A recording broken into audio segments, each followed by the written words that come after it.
Welcome back to the deep dive. We're here to cut through the noise, get you those insights that really count. Have you ever stopped to think about those, vital operators, the skilled people keeping our supply chains running smoothly? Hmm. Yeah, they're pretty essential, getting everything where it needs to go. Exactly. And today we're doing a deep dive into something, well, really practical, something that can genuinely boost your career, nailing the forklift practical test.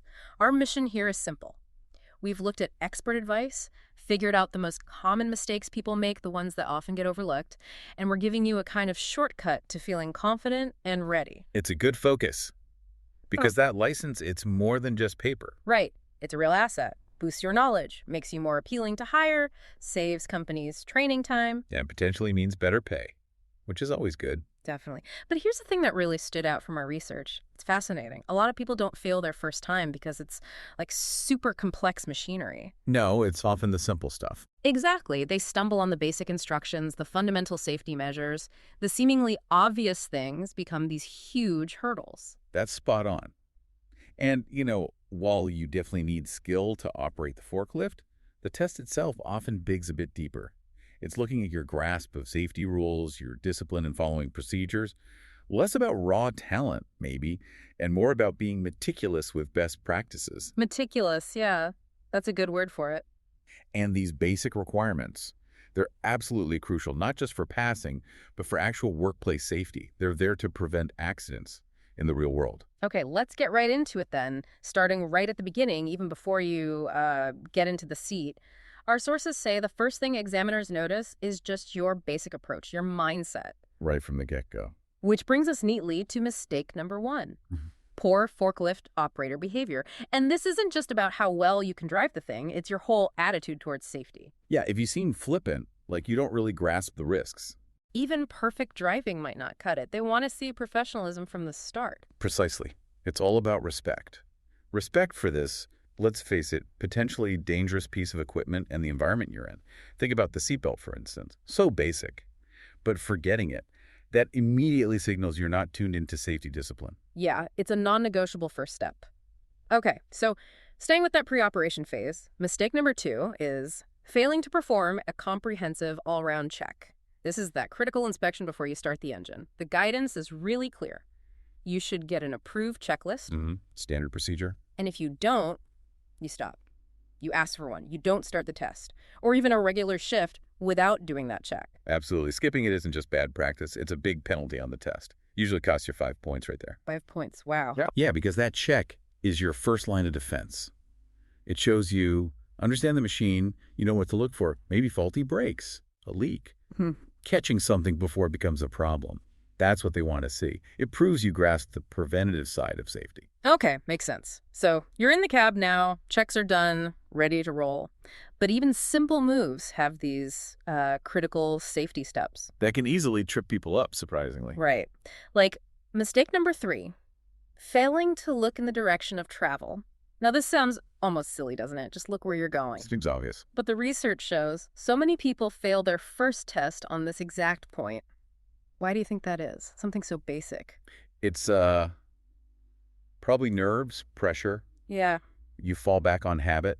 Maybe you rely on peripheral vision or just memory of the course instead of consciously, deliberately turning your head and scanning. Ah, so it's the deliberate action they're looking for. Exactly. They need to see that active awareness, that constant checking. It's not just instinct, it's conscious safety in a place where things can change fast. And it's another potential 5 points lost. Big one. Okay, 5 points again. Got it. Now here's one that might catch people off guard. Mistake number four, failing to use the horn. Our sources mentioned it's maybe not used consistently in busy warehouses day to day, Yeah, you hear that sometimes. Might seem like overkill. but the safety manuals and crucially the test, they insist. Use the horn at corners, doorways, blind spots every time. Failed to do it. That's another 5 points down. So this really highlights that gap between sort of common practice and the official safety protocol, doesn't It it? really does. An experienced operator might skip it, maybe thinks it's just noise, but the test is about discipline. Can you follow the ideal safety procedure, even if it feels a bit much? That honk is a crucial warning. Think about someone stepping out from behind racking. Right, it's their only warning sometimes. Exactly. So the test reinforces that ideal. Non-negotiable point. Okay, moving on.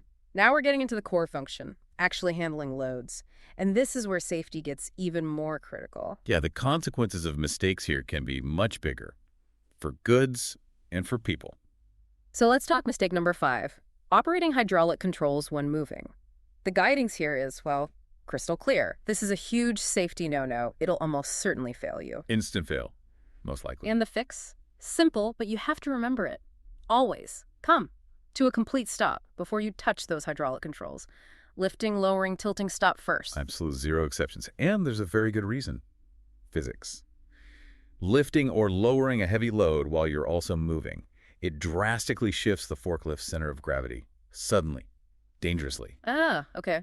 I can see how that would be bad. Think about turning while a heavy load suddenly drops or lifts. The whole balance changes instantly.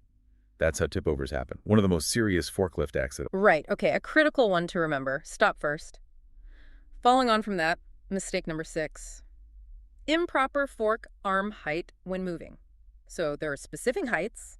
Without a load, tines should be, 5 to 10 centimeters off the ground? Or above the axle. Roughly, yes. Low enough to be stable, high enough to clear bumps. And with a load, carrying it too high or dragging it too low while moving that can cost you 5 points again. What's the thinking behind those specific heights? It's all about keeping the machine stable. Forklift loads can be surprisingly heavy, maybe almost half the weight of the forklift itself.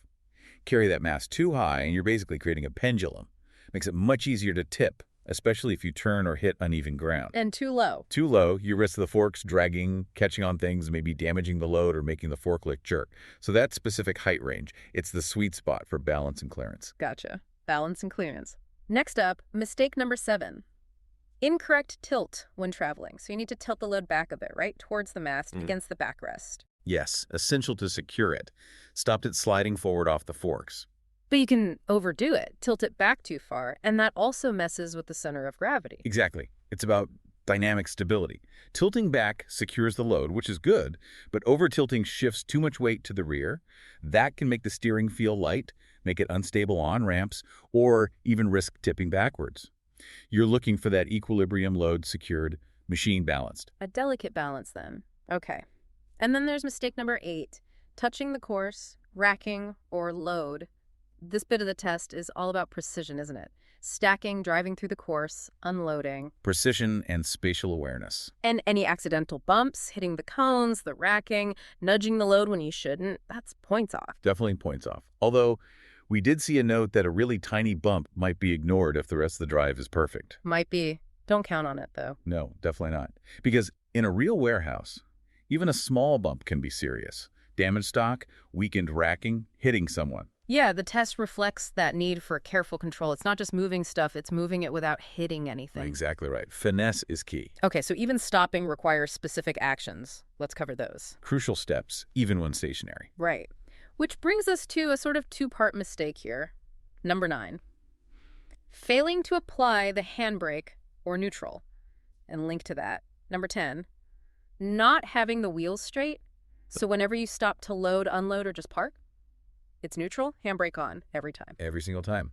Non-negotiable. And also, wheels straight. These might seem like small details, but they're worth, 3 points each every time you stop? That's right. 3 for the brake and neutral, 3 for the wheels. And you stop multiple times in a test, so those points add up fast. Why are they so critical?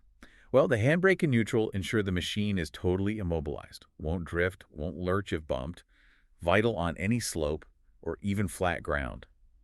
And the straight wheels, it's about being properly aligned, stable, ready for the next move, not leaving an obstacle sticking out. It shows precision and planning. Discipline again. Attention to detail. That's it. They signal a careful, methodical operator. Okay. Next, a more subtle one. Mistake number 11. Fork arms rubbing. This is apparently only worth about 3 points, but it shows technique. It does. It's about finesse. You want the forks sliding smoothly into the pallet, right? No scraping noises against the sides or top. Exactly. Rubbing suggests you're maybe misaligned, going in too fast, or just not quite judging the dimensions correctly. Well, maybe minor in itself. It can scuff goods, wear the forks, and just looks unprofessional. It shows a lack of that gentle, precise control. Right, a mark of skill. And then, related to forks, mistake number 12. Fork arms not fully inserted. Before you lift, you've got to make sure those forks are all the way in, if they're only part way under the pallet. Big problem. Points off immediately. The load needs to be right up against the carriage, basically, for stability. Absolutely critical. If the forks aren't fully inserted, the load isn't properly supported or balanced. Imagine lifting something heavy with only the tips of the forks. It's asking for trouble. The load could easily tip, slide, or just fall off during transit. Full insertion maximizes support and minimizes risk. Okay, maximum support, minimum risk. Got it. And finally, mistake number 13. Incorrect or unsafe material loading. This sounds like a big one, covering a few things important for daily work too. Definitely. It brings several elements together. You need to check the weight is distributed evenly across the forks, right? To avoid tipping. Crucial. Uneven loads are a primary cause of instability. And the procedure. Approach the pallet, stop with the tips, maybe a foot away. Scan the whole area for people. And then lift slowly, deliberately. It combines physics, the weight distribution, with that vital situational awareness. You have to check your surroundings before you act. It reinforces that you're responsible not just for the load, but for everyone nearby.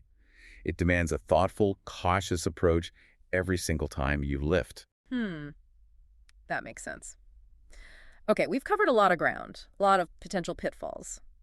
So, wrapping this all up, what's the main takeaway?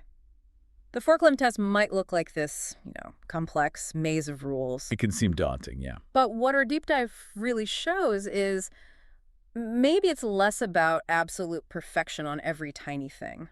And more about demonstrating that you're thorough, that you consistently apply the fundamental safety basics, that unwavering attention to safety. Exactly. It's about building the right habits. Precisely. Yeah.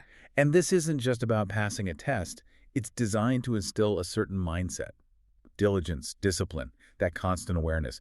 These are principles that apply way beyond forklifts. They're vital in any complex job, really, anywhere that requires careful operation. Yeah, well said. So, for anyone listening who's facing this test, practice those core principles, keep that laser focus on safety and all those little details we talked about. They become second nature. And they become your path to success, getting that license, giving yourself that real leg up in your career. Definitely. So here's a final thought to leave you with. As you go about your day, maybe think about this. What seemingly small, obvious detail in your own job, or even just your daily life, might actually be a critical safety factor or a key to success that we often overlook. Like forgetting to honk before walking around a blind corner in the office. Good question. Makes you think. Something to ponder. Until next time on The Deep Dive, keep digging deeper.